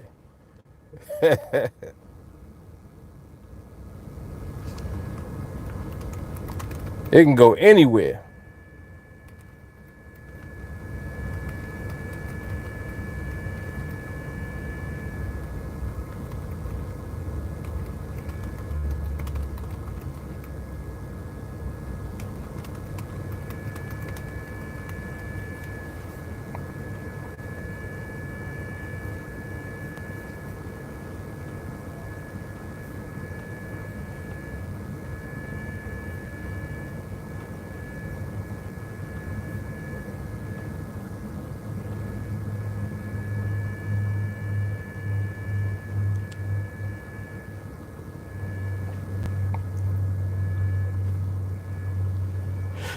Oh, excuse me.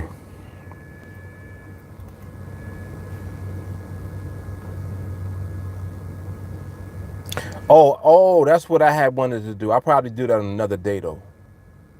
I think I'll do that another day.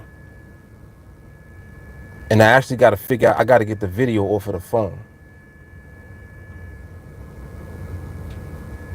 I had a real good, because it's not often that, like, I talk to people on the phone, but every once in a while I do. So, this young man, he caught me one day, and he asked if I could call him, or really he asked if he could call me, and I had just got off of live. I think I just got off live training. No, I'm lying. I had just got off a live stream because it was in the daytime. I remember now. And see, this is how timing is everything. So because of the timing of that, I had just got off the live stream and he texted me, and he was like, "Hey, if it's possible, can I call you?" I said, "Yeah, right now." I said, "You can call right now." So he called me, and then I recorded the conversation. The conversation was very good because he had some really good questions, and the responses were very good also to the questions. So I actually think I'm gonna play that on maybe I'll do it tomorrow. I'll see, because that's very valuable.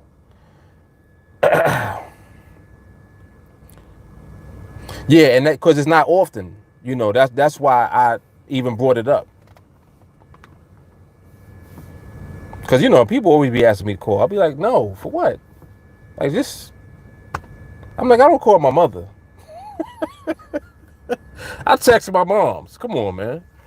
What we calling about? But yeah, every so often I will though.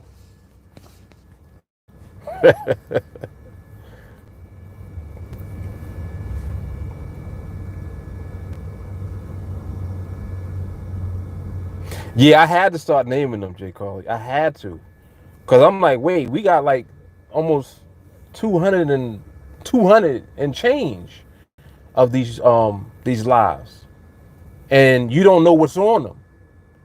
So I was like, damn, we got to start like focusing a little bit. So the topics help to keep us focused, because at least we will talk about the topic a little bit, among other things. But at least we'll talk about the topic, and the topic will have a direction for the live. You know what I mean? So that'll help. Yeah, that'll help. So at least we know what was even discussed. Yeah, because you're seeing now going through all the lives, the nuggets is retarded.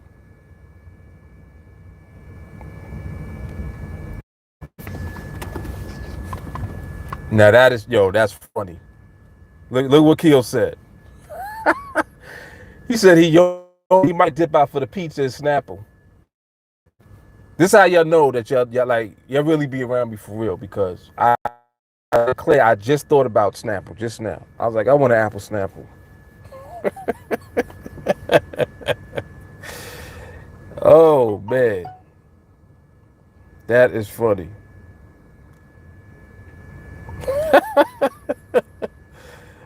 I'm on the Apple Snapple vibe right now, Keo.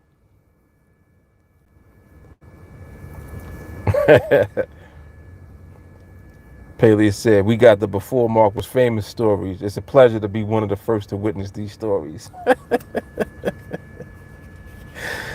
Yo, y'all are funny. Y'all are hilarious. Y'all make the storytelling even better. Cause y'all are funny. Y'all like story time with Mark. Story time. That is hilarious.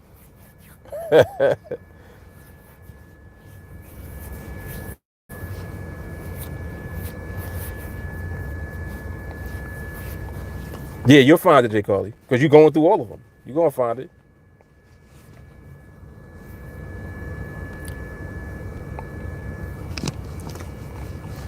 What's up, Shanoa?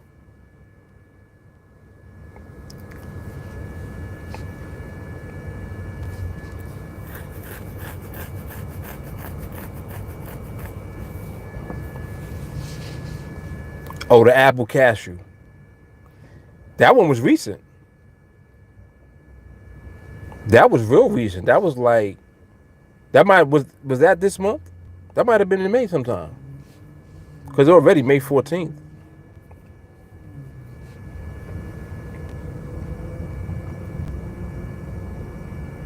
Wow. So 107 was when I started talking about Project 21.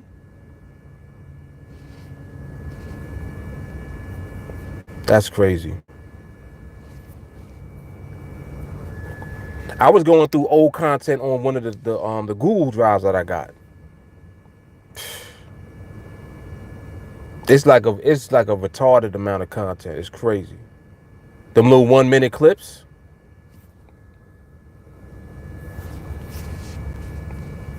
Crazy.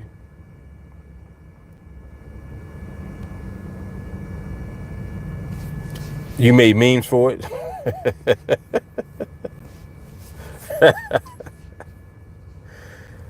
Oh man. Some Project 21 shirts. I know, right? We need, it's mad shirts. It's Project 21, MRMH. It's so funny because people will be looking at stuff and they don't know what it means. But they'll ask, they'll be like, what's MRMH? Be like, you need to get into training. Yeah, the blueprint. Yup. All of that.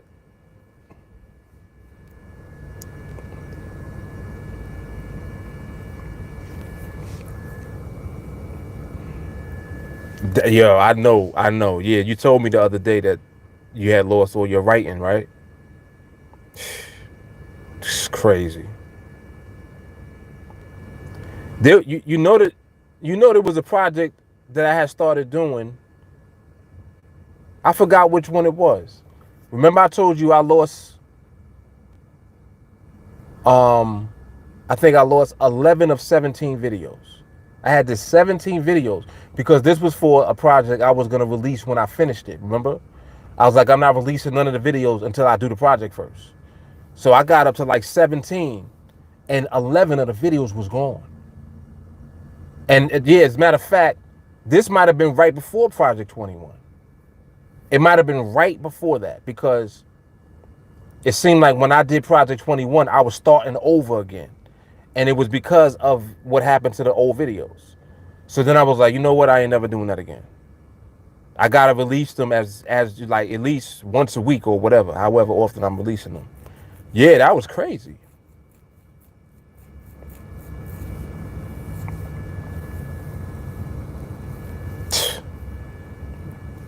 Damn.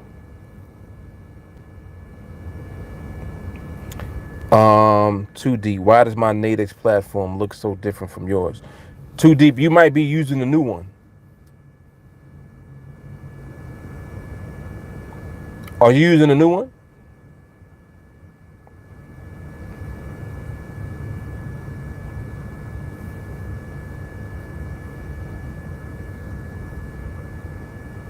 Yeah, even Paley's remembers that. That's crazy. Yeah, that had me disgusted because you know my OCD kicks in immediately. Jay Carly, I was literally about to ask. I was like, too deep. Who were you again? I think too deep. Who were you? I remember this time. I think you had told me this one other time, but I forgot because your YouTube handle was different.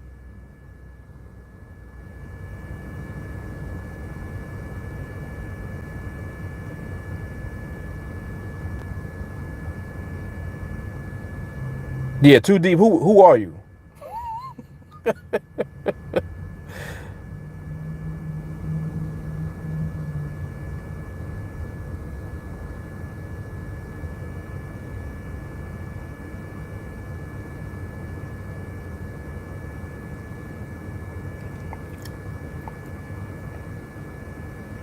Thank you, Lamont. Okay, now I will remember now. Okay, so that's Lamont. Very good.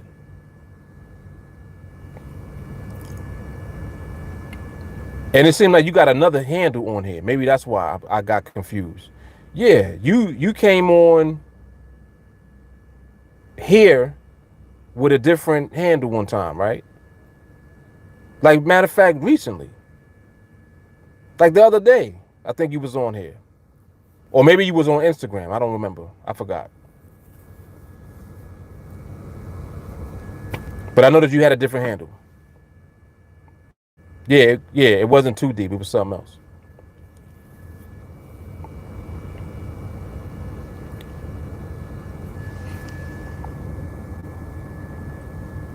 Donovan, what's up?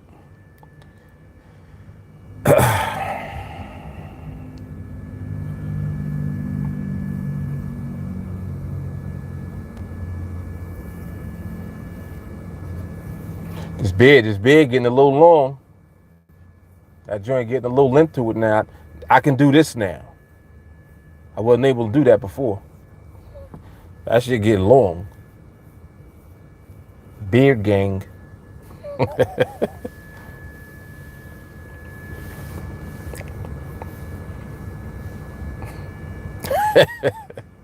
Yep. Yeah, yeah. Donovan, what's good with you, man?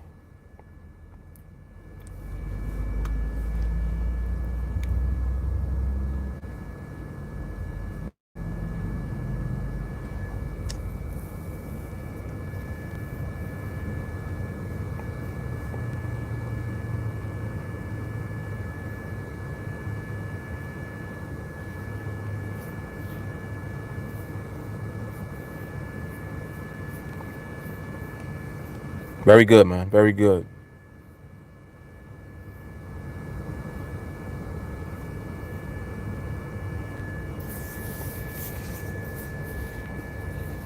Who's that? That's Ralston. What's up, Ralston? I like how y'all be ping ponging like back and forth to Instagram. I like that. I don't know why. I just like it. I'm just weird like that.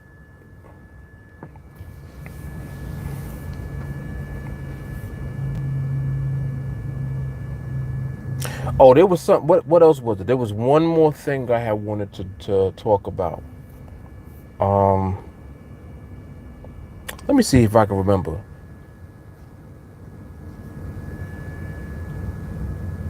Something that somebody sent me.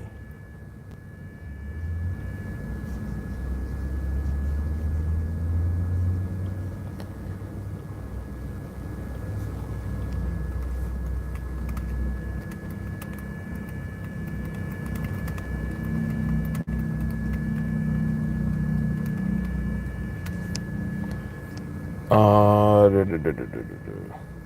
Somebody sent me something.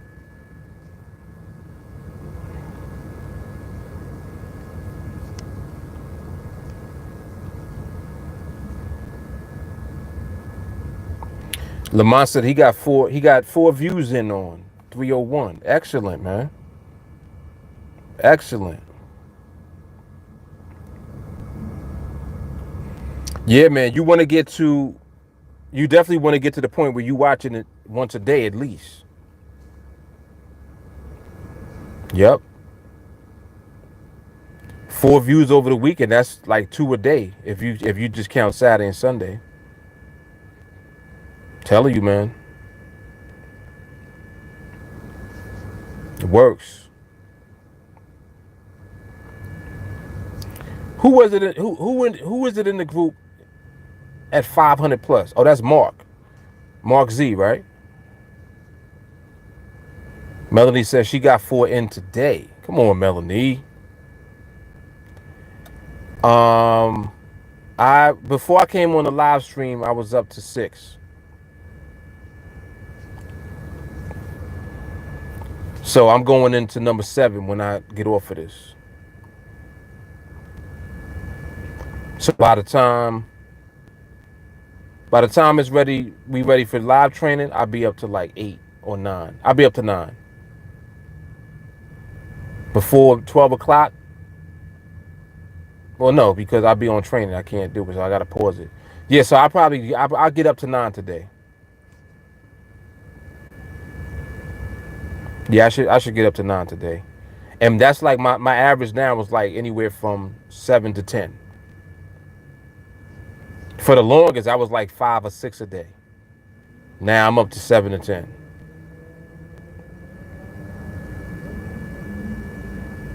Yeah, and it becomes more difficult because the lives. If you watch the replay of any of the live streams, that's like 2.5 hours. Some of them. So these joints they be running for a long time, and it'd be good. It'd be good the whole way. So that's 2.5, 3 hours right there.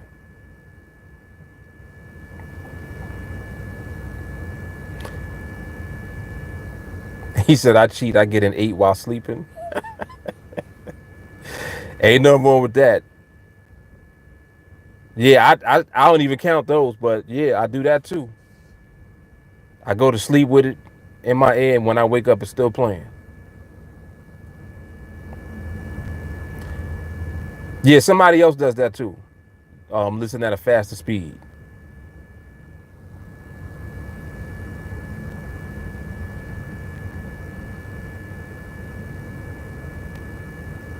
Yep, but it's all good. It all works. It all works, man.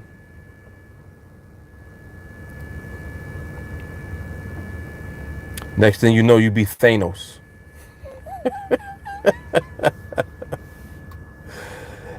You're gonna be Thanos in the market. Anybody who goes against you is gonna lose. Pelly said he swim while he listening to. Oh, no wonder you love the water, cause you a swimmer. He stayed talking about listening to it, doing something underwater. He had said something. Oh, he said doing a live underwater or something, right? No wonder you like the water. That's funny.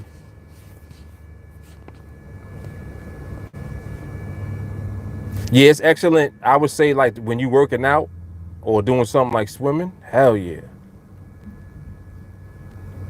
Oh, the market back open too. Damn, we been on that long? Yo, the market straight reopened. It's crazy. Melanie said she be snoozing good. Then um, mark his hands and says, "Let's go," and I always jerk awake. Oh, smacks his hands. Okay. Tracy said, "I'm struggling just to get the training and 1301 a day. I'm gonna work my way up." Yeah, you get there. You're gonna get there. The subs help too when you do the subconscious when you go to bed. And I know, like I know that's a little weird for some people, but it's normal for us. Somebody was bugging out already when I told them that I listened to the training. They was like, "You listen to your own training?" And it's like, yeah. but they don't understand. You know what I'm saying? Like, we understand why. Because I guess somebody from the outside looking is like, who listens to themselves? But you got to remember, like, I don't look at that as me. When I hear the training, I'm listening to the training just like y'all are. I don't in my mind say this is me. I literally, in my mind, like when I hear 301, that's the teacher talking to me, which is crazy. That whole, just that frame of mind is crazy. But that's what I do. Yep, that's the teacher. Oh shit, this is crazy. Yeah, it definitely don't seem weird to us at all. That shit is normal.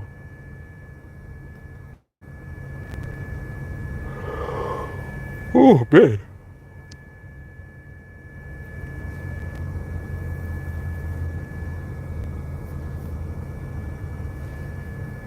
Yeah. Yep. Paley said you got to listen to it so much you're having MRMH dreams. Yep. Yep. I mean, I say it all. We say it every day. We say it every day, man.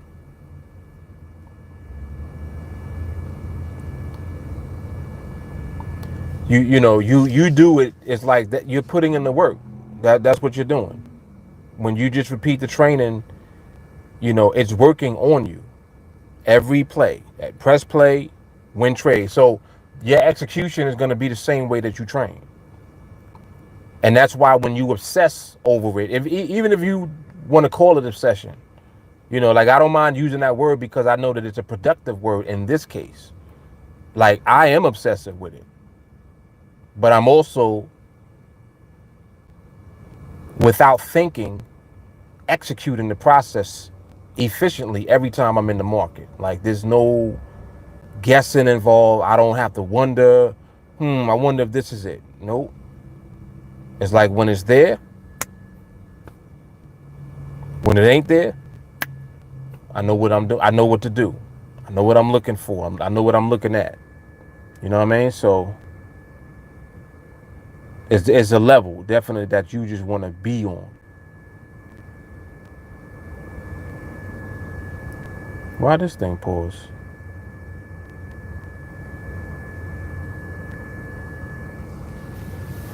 I don't know why that paused.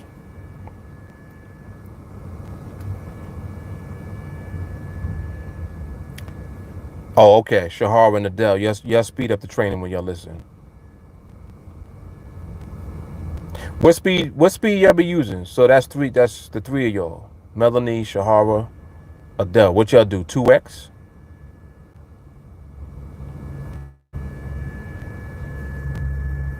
Probably hear me sound like a chipmunk. Can I take it? No. Can I take it? No. That's what it sounds like. Hey, Mark, can I take it?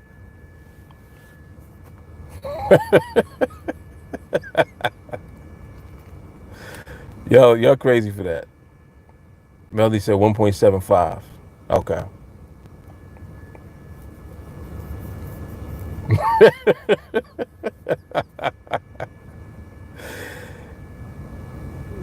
Yeah.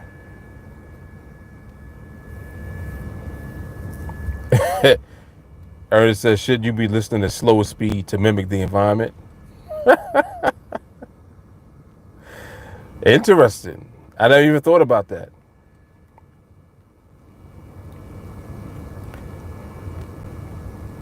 Ernest just be being earnest, but sometimes he actually says shit that is thought provoking.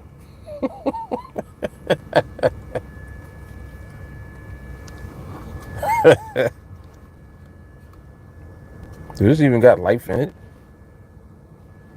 I got a little bit of life in it. Yeah, a little bit.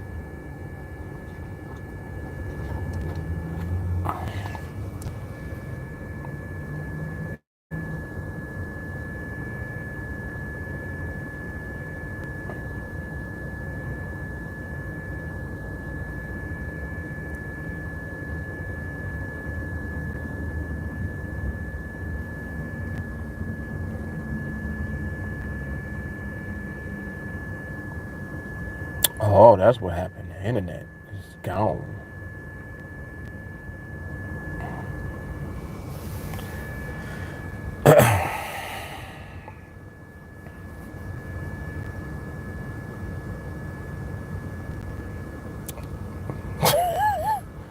Ooh, that's hard. I like that. Ernest said, "Why are you speeding it up? What's the rush?" Ooh. Uh-oh. Melanie said, 2x make you sound like a 4-year-old girl. Yeah, y'all are insane right now. These are shenanigans.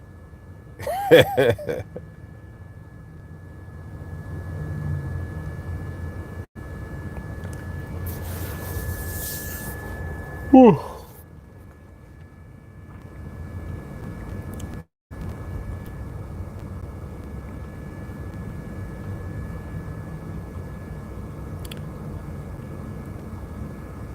Yo, you're killing the Barry White vibe on the training. Come on. What y'all doing? You're going from Barry White to young Michael Jackson.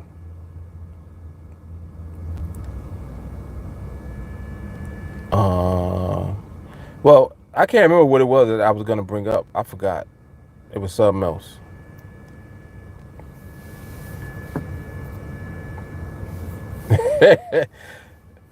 Ernest said, "Y'all don't want a 1 minute man, but rush through training."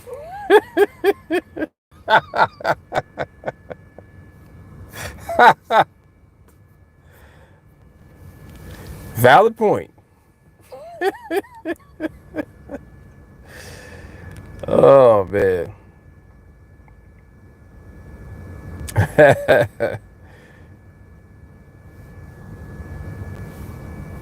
Yeah, I could imagine. I could imagine. Y'all crazy, man. You'll never find.